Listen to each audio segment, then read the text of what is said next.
Vamos estudar a Bíblia?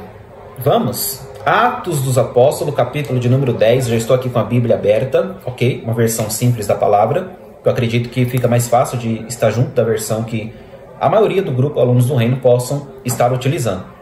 Então a linguagem é bem simples e nós vamos tentar extrair aqui alguns ensinamentos da palavra de Deus que serão bênçãos para as nossas vidas. Preste atenção. Todas as vezes que eu entender que um ensino prático será bom para gravarmos em nossa mente, eu vou pedir para você escrever no comentário a frase que eu vou citar para vocês, ok? Todas as vezes que eu entender que é importante escrever, eu vou pedir para vocês escreverem aí nos comentários, conforme vocês forem assistindo o vídeo, tanto para gravar melhor na sua mente, como também para focar melhor na mente daqueles que irão ler os comentários conforme forem assistindo às aulas. Sem delongas, sem perca de tempo, são muitos versículos, então eu vou acelerar um pouquinho aqui, para que nós possamos extrair alguns pedaços aqui deste capítulo de número 10, para te dar esse empurrão, para você conseguir estudar depois sozinho, mais aprofundadamente. Misericórdia, aprofundadamente. Amém? Nem vou cortar, vai assim mesmo. Vamos lá. Capítulo 10 do livro de Atos dos Apóstolos vai começar falando do versículo 1 ao versículo de número 8 sobre o centurião e a sua casa. O centurião por o nome de Cornélio. Veja bem, morava em Cesareia um homem de nome Cornélio. Morava em Cesareia este homem por o nome de Cornélio, centurião da corte chamada italiana. Alguém de suma importância. Alguém que possuía bens. Alguém muito bem estabelecido. Este homem, bem estabelecido, de importância, o que nós chamaríamos hoje de alguém bem de vida. E aqui a gente já vai começar a trazer um pouquinho aqui uma quebra de pensamentos, porque o evangelho é assim, o evangelho quando ele quer quebrar pensamentos, ele quebra. Porque tem paradigmas, tem pensamentos que precisam serem quebrados para que o reino de Deus venha a avançar. Às vezes, para o reino de Deus avançar, precisa quebrar paradigmas. Vou repetir. Às vezes, para o reino de Deus avançar, é preciso quebrar paradigmas. Lembra de Jesus entrando em Samaria? Um escândalo. Conversando com uma mulher samaritana? Escândalo. Jesus quebrou protocolos. E às vezes, para que nós consigamos fazer com que o reino de Deus avance, ser usados como uma instrumentalidade para que o reino de Deus venha avançar, nós iremos precisar quebrar alguns protocolos. Veja bem, vamos lá. Esse homem era rico e às vezes a gente tem um certo preconceito com riqueza. Irmãos, Deus não tem problema com riqueza. Ele é dono do ouro, ele é dono da prata, e ele tem muitos servos deles que são ricos. O problema não é a riqueza ou a pobreza, é a pessoa. Porque tem muitos ricos bons e muitos pobres ruins. Ah, mas todo rico é desumilde. Eu conheço o pobre desumilde. A questão não é sobre a quantidade de riquezas que a pessoa tem, é sobre quem a pessoa é. Aqui nós temos alguém que bem de vida. Cornélio era bem de vida. E olha só o que a Bíblia vai dizer. Piedoso, temente a Deus. Não somente ele e toda a sua casa. Um homem bem de vida, um homem bem estabelecido, com uma boa profissão. E a casa dele era temente a Deus e piedosa. Por quê? Porque tinha alguém centralizado nessa casa, que servia a Deus, buscava a Deus e era referência para dentro dessa casa. Era rico, mas era de Deus. E aí? Tantos pobres que ninguém dentro da casa dele serve a Deus. Ninguém tem ele como padrão. Então o problema não é ser rico ou ser pobre. É se você é ou não de Deus. O problema não é o dinheiro, é o amor ao dinheiro. Ok? Não é o dinheiro que deve usar o ser humano, mas o ser humano, para o ser humano, deve usar o dinheiro. Mas vamos lá. Só uma deixa aí, porque tem muita gente que tem trauma de rico, né? É uma invejinha, né? Mas tudo bem. Versículo 2. Ele era temente a Deus com toda a sua casa, fazia muitas esmolas ao povo. Tem gente que não dá nem um copo de açúcar pro vizinho, quer falar dos ricos. Então, quebra esse paradigma aí para que você não tenha problema. E de contínuo, ele orava a Deus. Era um homem totalmente devoto ao Senhor. Que maravilha! Até aqui, glória a Deus, que texto maravilhoso de simples compreensão. Olha o versículo 3. Esse homem observou claramente durante uma visão. Ele está recebendo uma visão da parte de Deus acerca da hora nona. Um anjo de Deus que se aproximou dele e disse. Anjos na Bíblia geralmente aparecem para trazer justiça ou mensagem. Aqui ele apareceu como mensageiro da parte de Deus para Cornélio. Escreve aí para que ninguém esqueça.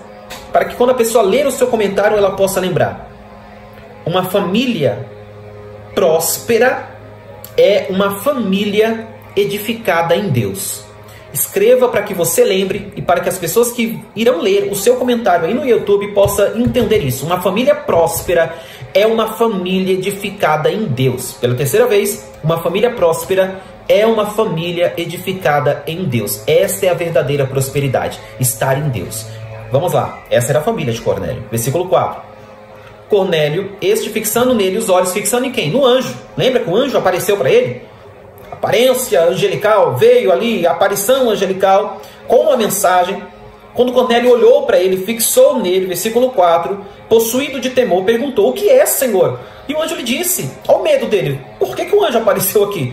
Será que vai me matar? Vai sacar de uma espada aí? Vai trazer juízo? Será que eu aprontei? Será que eu fiz alguma coisa? Calma, Cornélio, é só uma mensagem que Deus mandou o anjo trazer. Olha só. O que é, Senhor? O anjo lhe disse: as tuas orações e as tuas esmolas subiram para a memória diante de Deus. Irmãos, Cornélio era conhecido diante de Deus. Tem muita gente conhecida diante dos homens que Deus naquele dia vai dizer: apartai-vos de mim que eu não te conheço. É mais importante ser conhecido diante de Deus do que diante dos homens. Escreva aí, para que alguém grave na mente. É mais importante ser conhecido e reconhecido por Deus do que pelos homens. É por isso que o conselho de Paulo para Timóteo, o jovem pastor, foi: apresenta-te a Deus, porque começa lá. Apresenta-te a Deus como obreiro aprovado, de que não tem do que se envergonhar e que maneja bem a palavra da verdade. Então, primeiro lá, depois aqui. Continuando, o versículo de número... Boa tarde.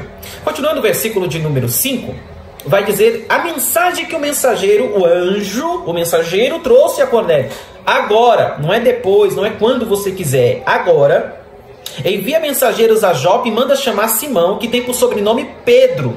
Olha os detalhes. Porque quando Deus fala, Deus não confunde. Essa papagaiada que está no Brasil, que está na internet, esses profetas do Pix, esses irmãos do CPF, do RG, da revelação. Irmãos, o profeta que vem para revelar algo da parte de Deus, ele não vai revelar aquilo que já está revelado. Você perdeu o seu RG? Você perdeu o seu CPF? Então, todas as vezes que você vê alguém revelando RG, revelando CPF, é espírito de engano, é diabo puro. Porque não há necessidade disso. É apenas um show pirotécnico para fantasiar o local e o lugar e bagunçar a mente das pessoas. Olha a riqueza de detalhes, a profundidade e o propósito do que o mensageiro que vem diante de Deus está trazendo para Cornélio. Envia, manda chamar Pedro e Simão. Ele está hospedado na casa com Simão, o outro, o curtidor, cuja residência está situada à beira-mar. Legal, né, irmãos? É bom ter uns irmãos crentes assim, com casa na beira da praia. Diga aleluia. Versículo 7. Logo que se retirou o anjo que lhe falava, chamou dois logo, imediatamente. Ou seja, se a mensagem veio, eu não vou postergar. Eu vou cumprir a mensagem que veio até a mim. Logo ele chamou. Assim que o anjo saiu, dois dos seus domésticos e um soldado piedoso que estava a seu serviço. Havendo-lhes contado tudo, os enviou a Jope. Então ele recebe a mensagem do anjo, chama dois dos domésticos ali da casa dele, um soldado que estava ali para cumprir ordens para ele, e manda então eles irem chamar a Pedro. Versículo 9. No dia seguinte, indo eles caminhando e estando já perto da cidade, subiu Pedro ao eirado. No dia seguinte da aparição do anjo, enquanto os camaradas já estão indo ali a mando de Cornélio, Pedrão resolve subir a parte de cima, a parte alta da casa, ao eirado, ao telhado, por volta da hora sexta, a fim de orar. Pedro está indo apenas orar. É importante a gente sempre ressaltar. Olha que coisa linda que Lucas está registrando. Pedro está indo para a oração. Pedro está indo orar. E é no ambiente de oração que algumas coisas vão acontecer. Irmãos, eu preciso que você digite isso para que as pessoas leiam isso depois. É no ambiente de oração que algumas coisas irão acontecer. Digite para que você grave na sua mente, para que você leve para a sua vida e para que as pessoas leiam depois e possa colocar isso na tábua do coração delas. É no ambiente de oração que algumas coisas vão ou irão acontecer. É no ambiente de oração. Pedro está só indo orar, Pedro está subindo para orar, Pedro está desejoso de orar. Relacionamento, oração é relacionamento. Oração não é alimento, alimento é a palavra, oração é relacionamento. Até uma música antiga muito bonita, muito linda, a gente canta mesmo, é bonitinha, que vai dizer, né, Deus não rejeita a oração, oração é alimento, mas biblicamente falando, oração é relacionamento, alimento é a palavra de Deus. Então nós temos aqui Pedro indo se relacionar com Deus, né? Orar, falar com Deus. Olha que coisa maravilhosa. Ele está subindo ao telhado para orar, para falar com Deus. O Lucas está registrando isso. Estando ele com fome. Bom, coisa ruim é estar na casa dos outros e o povo atrasar o almoço. Atrasar o café da tarde, atrasar a janta. É o que está acontecendo aqui no texto. Pedro não estava na casa dele. Pedro estava na casa do irmão, lembra? Do curtidor, Simão curtidor. E aí os camaradas, não sei se atrasou a comida, não sei o que aconteceu, eu sei que Pedro está morrendo de fome na casa dos outros. E aí vai falar o quê? Tô com fome, faz logo a comida? Não, ele falou assim, meu, já que fizeram um jejum forçado aqui para mim, eu vou subir para orar. Então Pedro estava com fome, ele quis comer, mas enquanto lhe preparavam a comida, sobreveio-lhe um êxtase. Então ele está com fome, o povo ainda está preparando a comida, porque casa de crente, o que tem de casa, não estou dizendo aqui que é o caso aqui, porque a Bíblia não está dizendo, a gente não pode dizer o que a Bíblia não diz. Onde a Bíblia não tem voz, nós não devemos ter ouvido. Mas tem casa de crente que é problema, irmão. É problema. Não tem horário para comer, não tem horário para fazer as coisas, não tem horário para dormir, não tem horário para arrumar a casa. É a baderna. Tem casa de crente que parece mais a casa de um cracudo da Evante que sai de quê? E aqui Pedro está numa casa que o povo ainda está preparando a comida e o camarada já está com fome. Não deram nem ali um aperitivo para Pedro. Ó, Pedrão, comida vai demorar um pouquinho, mas toma aqui uma bolachinha santa, alguma coisa. Não tem, mas deixa isso para lá, né? Vamos ver aqui. Pedro está com fome, a Bíblia vai dizer, o povo ainda está preparando comida. Aí no versículo 11, ele viu o céu aberto e descendo um objeto como se fosse um grande lençol, o qual era abaixado à terra pelas quatro pontas. Olha a visão que Pedro está tendo. Contendo toda sorte de quadrúpedes, répteis da terra e aves do céu.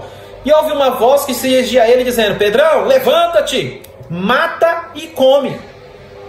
Mas Pedro replicou, como assim? De modo nenhum. Jamais comi coisa alguma comum e imunda. Pela segunda vez a voz veio e lhe disse, ao que Deus purificou, não consideres imundo. Olha o que está acontecendo aqui. Pela lei, pelas restrições alimentares, Pedro sabia que ele nunca tinha provado aquele tipo de alimento, que ele não podia, porque não fazia parte de seu quadro religioso, de sua tradição judaica. É que Deus está vindo quebrando tradição. Olha que coisa linda. Por avanço do evangelho, a tradição, muitas tradições têm que ser quebradas. Deus não está nem aí com a quebra de tradições. Deus se importa mais com vidas do que com tradições. Só que Pedro está mais preocupado com a tradição do que com a visão que ele está tendo. E não tem ampliação de visão dentro do reino sem quebra de tradição. Olha que coisa linda. Ao que Deus purificou, não consideres comum ou imundo. Sucedeu isso por 3 vezes e logo aquele objeto foi recolhido ao céu. Enquanto Pedro estava ainda ali perplexo sobre qual seria o significado da visão, o que quer isso dizer? Coisas imundas, coisas impuras, desceu sobre esse lençol, esses animaizinhos aí, nunca comi um torresmo, desceu aí para me fazer torresmo, matar e comer. Não tem como. Pedro está perplexo com a visão. A visão está mexendo com Pedro. Deus precisa muitas das vezes mexer conosco para nos levar a um nível maior, tanto de espiritualidade, como de fé, como de compromisso missionário. O que Deus vai fazer com Pedro aqui é quebrar um paradigma para que a visão missionária seja ampliada. Oh, aleluia! Olha o que o Espírito de Deus está fazendo, ampliando o campo missionário. Porque havia restrições na mente de Pedro, que se aquelas restrições não fossem quebradas, Pedro não avançaria com a obra missionária. E o desejo de Deus é que a igreja avance com a obra missionária. Comente aí para que esse seu irmão em Cristo possa ler você comentando depois e siga também o seu canal no YouTube. Comenta aí. O desejo de Deus é o avanço da obra missionária. O desejo de Deus é o avanço da obra missionária. Pedro está perplexo. Qual o significado da visão? Versículo 17, acompanha aí. Nós vamos bem rapidinho porque são muitos versículos e nós vamos tentar extrair o melhor aqui com alguns pontos a serem considerados. Ora, os homens enviados da parte de Cornélio, tendo perguntado pela casa de Simão, pararam junto à porta. E chamando, indagavam se estava ali hospedado Simão por sobrenome Pedro. Enquanto meditava Pedro acerca da visão, disse-lhe o Espírito, estão aí 2 homens que te procuram. Levanta-te, desce e vai com eles, nada duvidando, porque fui eu quem enviei. E descendo Pedro para junto dos homens, disse, aqui me tendes? Sou eu quem buscais?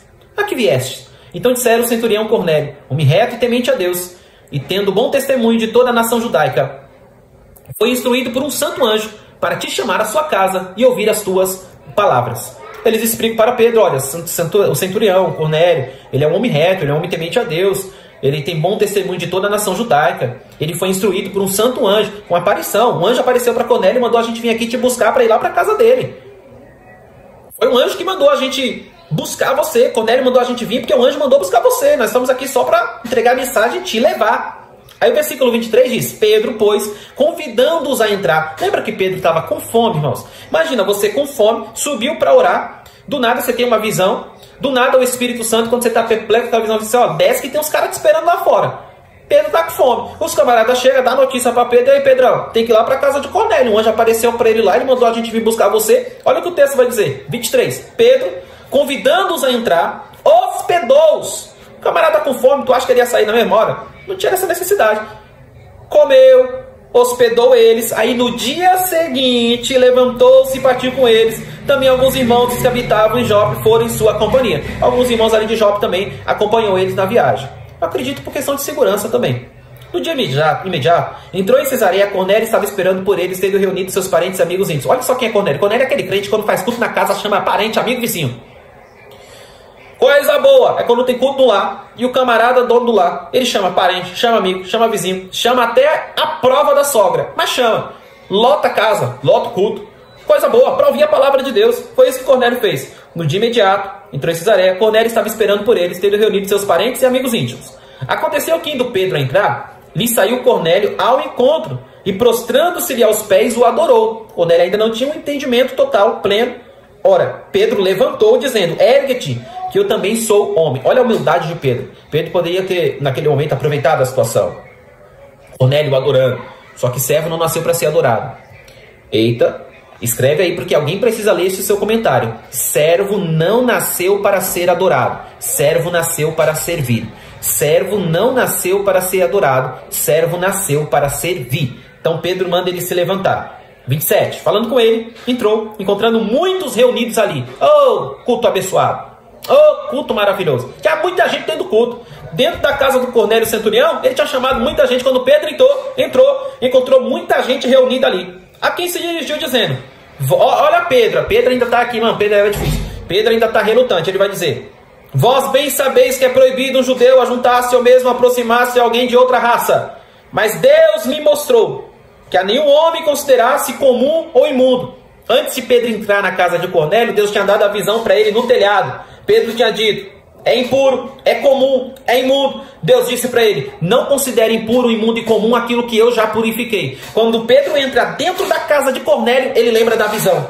Pedro está dizendo, para mim, vocês, gentios, eram impuros, imundos e comuns. Mas Deus me disse, no dia anterior, para mim não considerar impuro, imundo e comum aquilo que ele já purificou. Deus quebrou Pedro primeiro para usar Pedro depois. Eita! Oh, aleluia! Deus quebrou Pedro primeiro para usar Pedro depois. Comenta aí, em nome de Jesus. Deixa o comentário aí, porque quem assistir esse vídeo vai poder ler pelo seu comentário e se converter. Primeiro Deus quebra, depois Deus usa. Comenta aí. Primeiro Deus quebra, depois Deus usa. Conforme você comenta, isso grava na sua mente e grava na mente daqueles que vão ler o seu comentário, a sua pregação. Primeiro Deus quebra, depois Deus usa. Então Deus quebrou o paradigma na vida de Pedro, naquela visão. Aleluia! Está quebrando o paradigma na vida de Pedro. Pedro está agora tendo a compaixão de entender que não pode considerar imundo aquilo que Deus já purificou. Louvado seja o nome do Senhor. Vamos lá, versículo de número 29. Por isso, uma vez chamado, vim sem vacilar. Pergunto, pois, por que razão me mandaste chamar? Respondeu Cornélio, hoje tem 4 dias que por volta dessa mesma hora estava eu observando em minha casa a hora da oração à nona. E eis que apresentou diante de mim um varão de vestes resplandecentes. Olha o Cornélio dizendo, eu não estava orando no templo, eu estava orando dentro de casa. Está fazendo o que dentro da sua casa? O texto está dizendo que aquela visão, aquele anjo que apareceu, o Cornélio está dizendo, eu estava orando dentro da minha casa. Por que a casa de Cornélio era uma casa estruturada? Porque era uma casa de oração. Casa que não tem oração tem confusão. Comenta aí para o irmão ler depois e se converter pelo seu comentário. Comenta aí, casa que não tem oração tem confusão. Casa com muita confusão é casa de pouca oração. Comenta assim, casa com muita confusão é casa de pouca oração. Cornélio orava e está dizendo, Pedro, eu estava orando. Quando eu estava orando, apareceu um anjo e mandou te chamar. E ele disse, a tua oração foi ouvida, as tuas esmolas lembradas na presença de Deus. Manda, pois, alguém a Jope, chamar Pedro, por nome de Pedro, né? Simão Pedro. Esse acha-se hospedado em casa de Simão, curtidor, à beira-mar, na beira da praia. Portanto, sem demora, mandei chamar-te, fizeste bem em vir, que bom que tu veio. Agora, pois, estamos todos aqui na presença de Deus. Olha a certeza de Cornélio. Gente, quem ora é diferente. Comenta aí, comenta que alguém tem que ler. Diga, comenta aí. Quem ora é diferente. Comenta. Quem ora prega diferente. Quem ora canta diferente. Quem ora dá aula diferente. Quem ora ministra diferente. Quem ora vive a vida diferente. Comenta aí. Quem ora é diferente. Comenta que grava na sua mente e grava na mente de quem vai ler. Quem ora é diferente. Olha só, ele está dizendo, estamos aqui na presença de Deus. Ele tinha certeza que ele estava na presença de Deus. Uma coisa linda. Prontos para ouvir tudo que te foi ordenado da parte do Senhor. Pensa no culto abençoado. Quando ele estava dizendo, tá vendo o povo, Pedrão? Meus amigos íntimos, minha família, tá todo mundo aqui desejoso de ouvir a palavra. Tá todo mundo aqui desejoso de ouvir o que tu tem para dizer. Eita, coisa boa. Já pensou o pregador chegando para pregar na igreja, o povo dizendo assim, a gente tá doidinho para ouvir Bíblia. A gente tá doidinho para ouvir a palavra. É o que está acontecendo aqui dentro do texto. Olha só, versículo de número 34. Então falou Pedro dizendo, reconheço por verdade que Deus não faz acepção de pessoas. Oh, aleluia. Pelo contrário, em qualquer nação, aquele que o teme e faz o que é justo, lhe é aceitável. Deus não está preocupado se tu é brasileiro ou americano. Deus não está preocupado se tu é grego ou romano. Se tu é de Roma, se tu é de São Paulo, se tu é do Rio de Janeiro, se tu é da Bahia. Deus não está preocupado se tu é de Alphaville ou de Alfavela. Deus está preocupado se há temor na tua vida. Se a presença dele na tua vida, se a devoção na tua vida. É isso que Pedro está pregando para eles aqui. Realmente, Pedro está dizendo, Deus não faz acepção de gordo para magro, de branco para negro. Deus não faz acepção de rico para pobre. Deus não está preocupado com estereótipo. Deus está preocupado com o intrapessoal de cada um. Com quem você é, em sua essência. Olha só. 36. Esta é a palavra que Deus enviou aos filhos de Israel, anunciando-lhes o evangelho da paz por meio de Cristo. Este é o Senhor da Assembleia. Está no 36 assim? Não. Este é o Senhor da Batista. Não. Este é o Senhor da Presbiteriana. Não. Este é o Senhor da Renovada. Este é o Senhor da Church. Não. Este é o Senhor de todos. Vós conheceis a palavra que se divulgou por toda a Judéia, tendo começado desde a Galileia, desde o batismo que João pregou, batismo para arrependimento, lembra? Como Deus ungiu a Jesus com o Espírito Santo e com poder, o qual andou por toda parte fazendo bem e curando a todos os oprimidos do diabo, porque Deus era com ele. Só faz o bem, só cura oprimidos do diabo, só liberta de Satanás quem Deus é com ele. Quem é cheio do Espírito Santo, que é ungido pelo Senhor. Porque é a unção de Deus que expulsa o capeta. É a unção de Deus que expulsa Satanás. Irmãos, não tente expulsar demônio sem unção. Não tente expulsar o capeta, o capiroto, Satanás, o coisa ruim. Sim, tem a unção de Deus na tua vida. A presença de Deus na tua vida. É a unção, é o poder, é a graça, é a autoridade, é a ousadia que vem da parte de Deus que expulsa o capeta. É simplesmente isso. Não tenha medo do diabo. Tenha medo de não ter a presença de Deus. Escreve aí no comentário porque alguém precisa se converter nessa palavra. Diga, escreve aí. Não tenha medo de Satanás. Tenha medo de perder a presença de Deus, porque é a presença de Deus que faz a diferença. Vamos lá? Versículo de número 39. E nós somos testemunhas de tudo o que ele fez na terra dos judeus em Jerusalém, ao qual também tiraram a vida, pendurando-o no madeiro. A este ressuscitou Deus no terceiro dia e concedeu que fosse manifesto. Não a todo o povo, mas as testemunhas que foram anteriormente escolhidas por Deus, isto é, a nós que comemos e bebemos com ele, depois que ressurgiu dentre os mortos. E nos mandou pregar ao povo. Nos mandou pregar. Pregação não é opção. Pregação é mandamento. Vou repetir.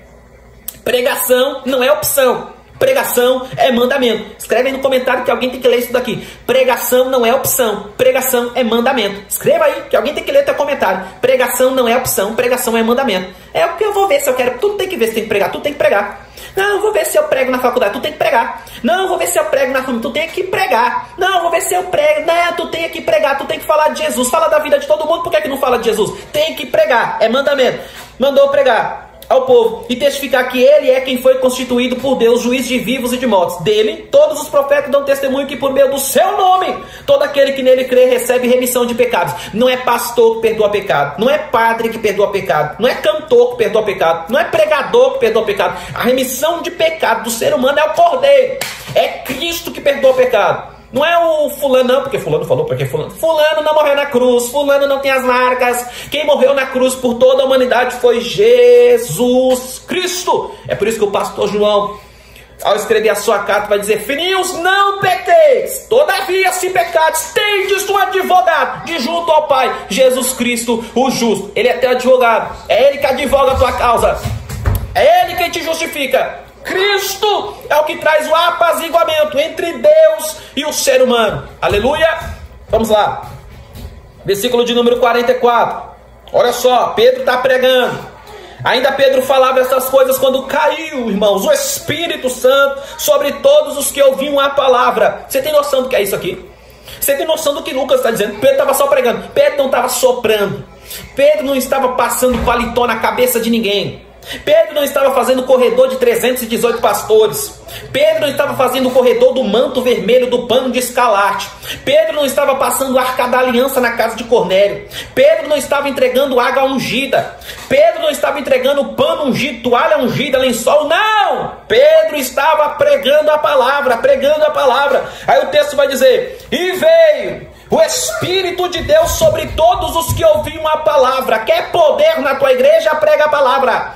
Quer unção na tua igreja? Prega a palavra. E os fiéis que eram da circuncisão, que vieram com Pedro, ficaram admirados. Povo circuncidado ao 8º dia, os judeus, os convertidos ao judaísmo, que eram circuncidados, admiraram-se, porque também sobre os gentios foi derramado o dom do Espírito Santo. Sabe o que eles estavam pensando? Pensei que era só para nós. E o Espírito de Deus está dizendo: não é para eles também. Pois ouviam falando em línguas e engrandecendo a Deus. Então perguntou Pedro, começaram a falar em línguas e engrandeceram a Deus. Veio o falar em línguas sobre eles. Aqui os presbiterianos ficam endemoniados, né? Porventura, pode alguém recusar a água para que não sejam batizados estes que, assim como nós, receberam o Espírito Santo? E ordenou que fossem batizados em nome de Jesus. Eita! Então lhe pediram que permanecesse com eles por alguns dias. Pedro pregou, o Espírito desceu. Todos foram cheios do Espírito Santo. E Pedro teve que entender que o Espírito de Deus não estava preso a um sistema. O Espírito de Deus não estava preso à religiosidade, não estava preso a tradições. O Espírito de Deus é um vento, aqui, é o sopro de Deus sobre a face da terra. Está livre e vem sobre quem quer, onde quer, como quer e quando quer. Este é o Espírito Santo voando para encher o teu povo, para preencher a tua igreja por intermédio da pregação do Evangelho. E o reino de Deus, capítulo 10 do livro de Atos dos Apóstolos, continua avançando para a glória de Deus.